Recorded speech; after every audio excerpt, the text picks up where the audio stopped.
मैंने कभी सपने में भी नहीं सोचा था कि अंगद तुम्हारे साथ ऐसा करेगा, तुम पर हाथ उठाएगा। ये आप क्या कर रहे हैं? हाथ जोड़ रहा हूं मैं तुम्हारे सामने वृंदा, हो सके तो उसे माफ कर दो। नहीं चाचू प्लीज प्लीज आप ऐसा मत बोलिए, आप खड़े हो जाइए। चाचू नहीं प्लीज प्लीज, आप सबने मुझे बहुत प्यार दिया है, इतना जितना शायद मुझे कभी नहीं मिला।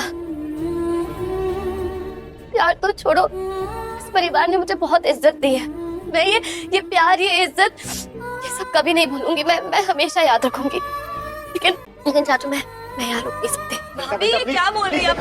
भाभी ऐसा मत कीजिए भाभी प्लीज। वृंदा बेटा मेरी बात सुनो। चाची नहीं, मैं नहीं रुक सकती यहाँ पे। पहले सेल्फ रिस्पेक्ट को मार के रुकी हूँ मैं, इसी उम्मीद में कि शायद सब कुछ ठीक हो जाएगा, गलतफहमियां दूर हो जाएंगी। लेकिन नहीं, अब अगर मुझे अपने आत्मसम्मान को भी मारना पड़ेगा ना, तो बहुत बहुत गलत करूंगी मैं अपने साथ। मैं पहले ही अपने नजरों में बहुत गिर चुकी हूँ, अब मैं और नहीं गिर सकती। मैं यहाँ पे नहीं रुक सकती। चाची भाभी प्लीज भाभी प्लीज रुक जाइए। भाभी लीजिए यार, सुनो ना भाभी प्लीज, भाभी प्लीज, भाभी अक्षय मादी के बारे में सोचिए तो मत कीजिए प्लीज। बेटा बात तो सुनो। ऐसा भाभी प्लीज मत कीजिए। भाभी प्लीज, भाभी प्लीज, भाभी आपको अक्षय मादी की कसम, आप ऐसे नहीं करना, मत कीजिए ना भाभी। अक्षय मादी की कसम है आपको, मत कीजिए। भाभी प्लीज, भाभी सुन लीजिए ना, एक बार सोचिए तो सही, बच्चों के बारे में सोचिए। तुम दोनों को बच्चों की कसम है, कोई मुझे नहीं रोकेगा। भाभी आज का क्योंकि रिश्तों का एपिसोड हर सीन के साथ इमोशंस को और गहरा करता चला गया और एंडिंग ने सबको हैरान कर दिया। एपिसोड की शुरुआत हॉस्पिटल के उस इमोशनल पल से होती है जहां सलोनी बच्चों को वृंदा की गोद में देने की कोशिश करती है और कहती है कि इस बच्चे पर सबसे पहला हक उसी का है। लेकिन तभी मुन्नी का दर्द सबके सामने आ जाता है। अपना बच्चा खोने के बाद वो पूरी रात टूट चुकी होती है और वृंदा उसके आंसुओं को देखकर खुद भी संभल नहीं पाती। वो मुन्नी से माफ़ी मांगती है, लेकिन मुन्नी सिर्फ इतना कहती है कि अगर ऋतिक को इस सच का पता चल गया तो उसकी दुनिया ही बिखर जाएगी। इसी बीच सलोनी एक और सच से परेशान होती है। उसे पता है कि देव को सिर्फ बेटा चाहिए था और अगर उसे बेटी के जन्म की सच्चाई पता चल गई तो वो उस मासूम को कभी अपना नाम नहीं देगा।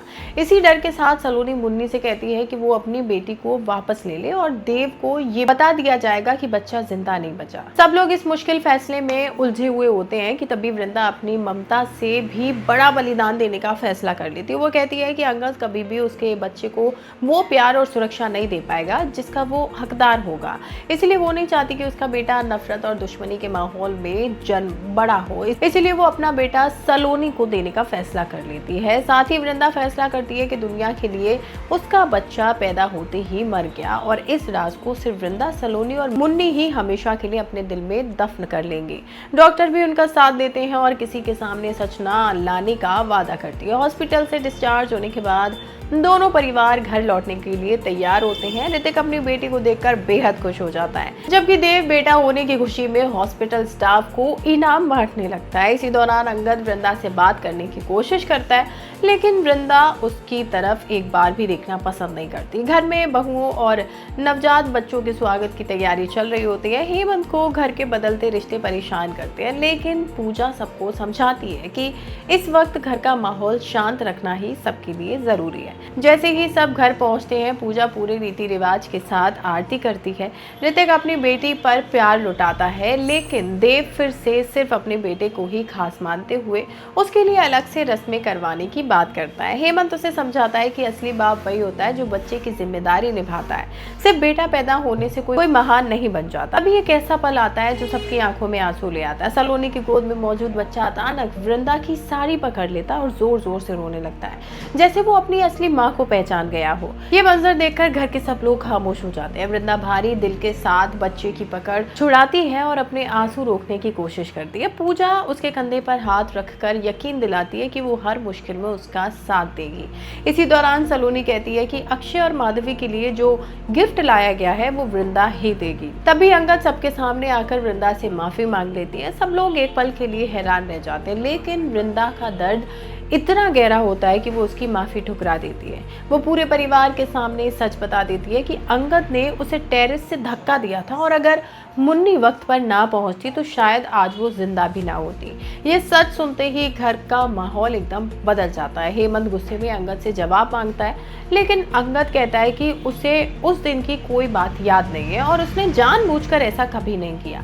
लेकिन वृंदा उसकी किसी भी बात पर भरोसा करने को तैयार ही नहीं होती। वो साफ कह देती है कि जिस इंसान ने उसकी जान और उसके भरोसे दोनों को तोड़ दिया हो, उसके लिए उसके दिल में अब कोई जगह नहीं है, कोई माफ़ी नहीं है। इसी ज़बरदस्त इमोशनल और शॉकिंग मूड पर एपिसोड खत्म हो जाता है। अब सबसे बड़ा सवाल ये है कि बच्चों की अदला बदली का ये जो राज है वो कब तक छुपा रहेगा। जब ये सच सामने आएगा तब सबसे पहले किसकी दुनिया बिखरेगी और क्या अंगद कभी अपनी गलती का बोझ उतार पाएगा? आपको क्या लगता है सबसे पहले ये राज कौन खोलेगा? कमेंट करके अपनी राय जरूर बताएं। वीडियो पसंद आई हो तो लाइक शेयर करके चैनल को सब्सक्राइब करना और बेल आइकन को प्रेस करना बिल्कुल ना भूलें। आपको ये वीडियो पसंद आए तो लाइक करें, शेयर करें और टेलीविजन को सब्सक्राइब करना ना भूलिएगा।